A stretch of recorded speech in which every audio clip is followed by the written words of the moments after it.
পাখি আর রাজকন্যা। বিশাল প্রাসাদে বাস করত এক সুন্দরী রাজকন্যা, যার নাম ছিল আলমতি।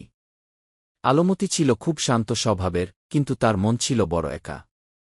প্রাসাদের ভেতরে তার সব ছিল, কিন্তু বাইরের খোলা আকাশের নিচে উড়ন্ত পাখিদের দেখে তার মন কেমন যেন উদাস হয়ে যেত। একদিন সকালে আলমতি তার বাগানে হাঁটছিল। হঠাৎ সে একটি মিষ্টি সুর শুনতে পেল। সুরটি এত সুন্দর ছিল যে আলমতি মুগ্ধ হয়ে দাঁড়িয়ে পড়ল। সে দেখল একটি ছোট্ট রঙিন পাখি একটি গোলাপ গাছের ডালে বসে গান গাইছে।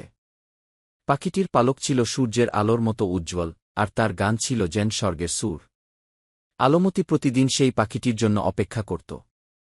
পাখিটিও যেন রাজকন্যার মন বুঝতে পারত। সে প্রতিদিন এসে গান শোনাত।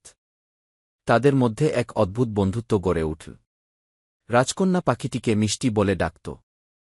মিষ্টির গান শুনে আলমতির মন ভরে যেত আনন্দে। তার একাকিত্ব দূর হয়ে যেত।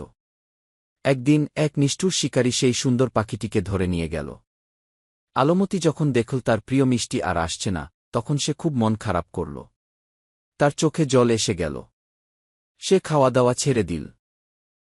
রাজা ও রানী রাজকন্যার এমন অবস্থা দেখে চিন্তিত হয়ে পড়লেন। তারা কারণ জানতে চাইলেন।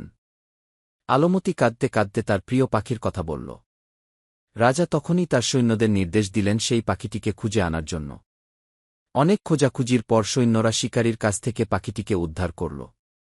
যখন মিষ্টি পাখিটি আবার রাজকন্যার কোলে ফিরে এল, আলমতির মুখে হাসি ফুটল। সে পাখিটিকে আদর করল। মিষ্টিও যেন তার বন্ধুকে ফিরে পেয়ে খুব খুশি হল এবং আবার তার মিষ্টি গান গেয়ে উঠল। সেই দিন থেকে রাজকন্যা আলমতি আর কখনো একা অনুভব করত না, কারণ তার পাশে ছিল তার গানের পাখি মিষ্টি।